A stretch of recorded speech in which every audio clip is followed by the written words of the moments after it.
Marimulya, sorry po. Hindi ako tumayo eh. Good morning. As of 11 a.m. yesterday, the President and I were in touch constantly every 20 minutes to assess the situation. He was in a secure facility inside the compound, monitoring every single step. At approximately 2 p.m., while I was at the command center in Camp Crame, he called me and asked me to personally assess the threat level that was going on in Ayala Bridge. The anarchist burned a container truck that was put by the PSG to block the entrance of the Ayala Bridge. Subsequently, at around 3:30, the corner of Mendiola and Legarda, I think, at 3:30, a crowd of approximately 5,000 converged at that corner. The President's directive very explicitly stated that the PNP shall act with maximum tolerance. And with maximum tolerance, they only had their riot gear and no firearms. I repeat, the approximately 4,000 policemen deployed to contain the rally had no firearms on them, except for the SWAT group that was in the vicinity. The purpose of having no firearms is because when you engage a crowd, the chances of your firearm being pulled from you and being used against you is very high. Having said that, number one, there was no discharge of weapon from any PNP official. I repeat, there was no discharge of weapon. Number two, there was no tear gas used by the PNP.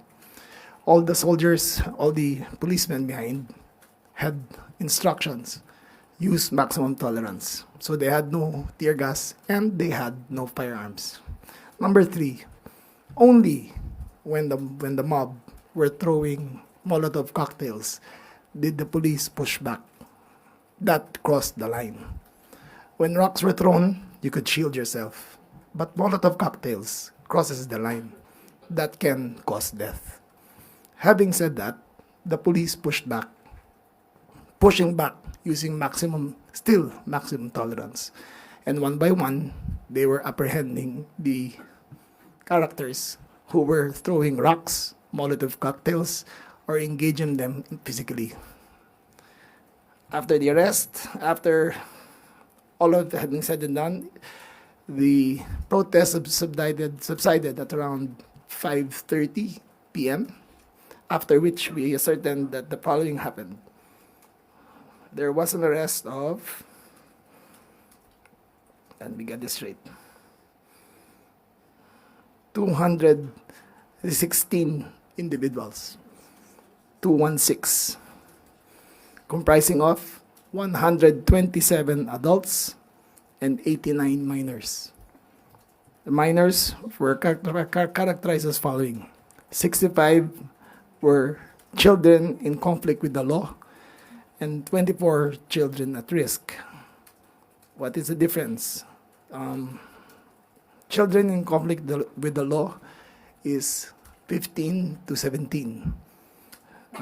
Children at risk is 14 and below. Of the 216 that were arrested, we'd also like to report that 95 PNP personnel were wounded. 95.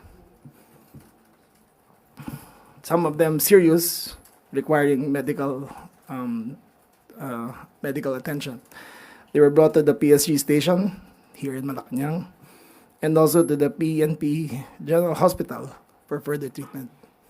Now, I would like to commend the PNP for their performance yesterday. They acted according to law.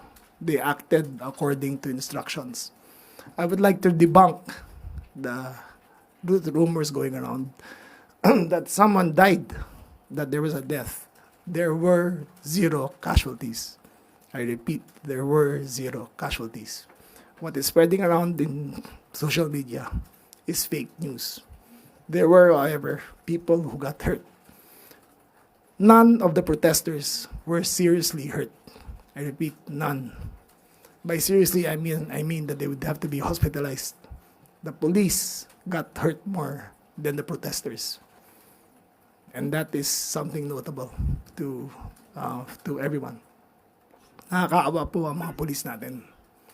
Binuhusan ng tubig galing sa kanal, binato ng hollow block, binato ng Molotov cocktail, nasusunog sa tabi nila. Pero ganun pa man, walang ginamit na dahas laban sa mga realista. Sayang naman ang efforts ng buong Pilipinas na nagprotesta. The 65 or so thousand that protested and aired their grievances, which the president duly respected their right to do so. Their right to grievance was marred by maybe a group of 1,000 hooligans who wanted nothing but to spread anarchy. the first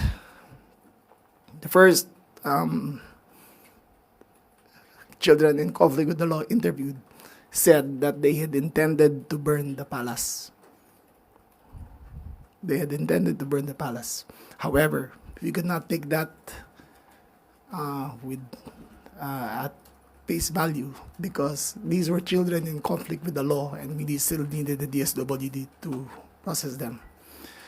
So a full report of their intent will come out in the next few days after the interrogation of all those held.